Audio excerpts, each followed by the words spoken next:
സംസ്ഥാന സർക്കാരിന്റെ അഞ്ചാമത് ബജറ്റ് ധനമന്ത്രി കെ.എൻ. ബാലഗോപാൽ വെള്ളിയാഴ്ച രാവിലെ 9-ന് നിയമസഭയിൽ അവതരിപ്പിക്കും. കഴിഞ്ഞ സാമ്പത്തിക വർഷത്തെ സാമ്പത്തിക അവലോകന റിപ്പോർട്ടും സഭയിൽ വയ്ക്കും.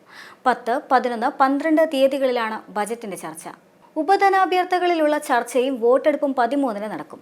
സംസ്ഥാന വയോജന കമ്മീഷൻ ബില്ല്, 2024 വ്യാവസായിക അടിസ്ഥാന സൗകര്യ വികസന ബില്ല് എന്നിവയും അവതരിപ്പിക്കും.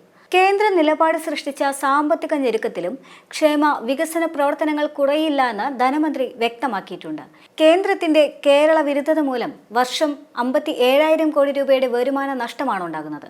തനത് വരുമാനത്തിൽ നേട്ടം കൈവരിച്ചിട്ടും കേന്ദ്ര വിഹിതത്തിലെ ഇടിവും കേന്ദ്ര സംസ്ഥാന പങ്കാളിത്ത പദ്ധതികളിലെ കേന്ദ്ര വിഹിതം നൽകാത്തതും വായ്പാ പരിധി വെട്ടിക്കുറയ്ക്കുന്നതും പ്രതിസന്ധി ഉണ്ടാക്കുന്നുണ്ട്. ഇതിനിടയിലും അടിസ്ഥാന സൗകര്യ വികസനത്തിൽ ഉൾപ്പെടെ മുന്നേറ്റമുണ്ടായിട്ടുമുണ്ട്. ഇതിനെല്ലാം തുടർച്ച നൽകുന്ന നിർദ്ദേശം ബജറ്റിൽ ഉണ്ടാകുമെന്നതാണ് പ്രതീക്ഷ. ക്ഷേമ പെൻഷൻ അടക്കം തന്നെ പൊതുജനങ്ങളെ നേരിട്ട് ബാധിക്കുന്ന സേവനങ്ങൾക്ക് പണം വകയിരുത്തിക്കൊണ്ടും വിഴിഞ്ഞത്തിനും വയനാടിനും പ്രത്യേക പരിഗണനയുണ്ടാകുമെന്നുമുള്ള സൂചന ധനമന്ത്രി കഴിഞ്ഞ ദിവസം നൽകിയിരുന്നു.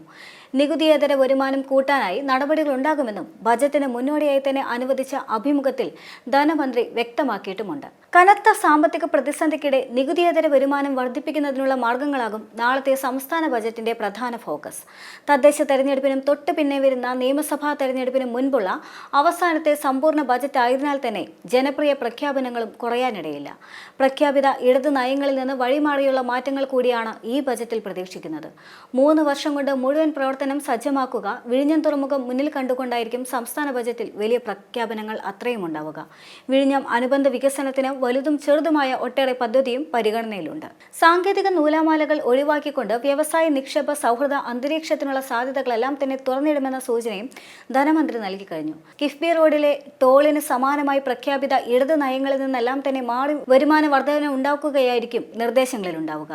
ഉന്നത വിദ്യാഭ്യാസ മേഖലയിൽ സ്വകാര്യ നിക്ഷേപത്തെ പരമാവധി പ്രോത്സാഹിപ്പിക്കാനായി പ്രഖ്യാപനങ്ങൾ ഇത്തവണ ബജറ്റിൽ പ്രതീക്ഷിക്കുന്നുമുണ്ട്. തദ്ദേശ സ്ഥാപനങ്ങളിലെ തനത് വരുമാനം കിട്ടുന്നതിനൊപ്പം തന്നെ പദ്ധതികൾക്ക് പണം എത്തിക്കാനായി വിവിധ സേവന നിരക്കുകളിലടക്കം പരിഷ്കാരങ്ങൾക്കും സാധ്യതയുണ്ട്. ക്ഷേമ പെൻഷൻ കൂട്ടി നൽകുന്നത് മുതൽ തെരഞ്ഞെടുപ്പ് മുന്നിൽ കണ്ട ജനപ്രിയ നിർദ്ദേശങ്ങൾ എന്തൊക്കെയാകുമെന്നും ബജറ്റിൽ ഉറ്റുനോക്കുന്നുണ്ട്. പദ്ധതികളും പ്രഖ്യാപനങ്ങളും പ്രതീക്ഷിക്കുന്നുണ്ട് എങ്കിലും ഇതിനെല്ലാം തന്നെ പണം എവിടെ എന്ന ചോദ്യവും ബാക്കിയാണ്.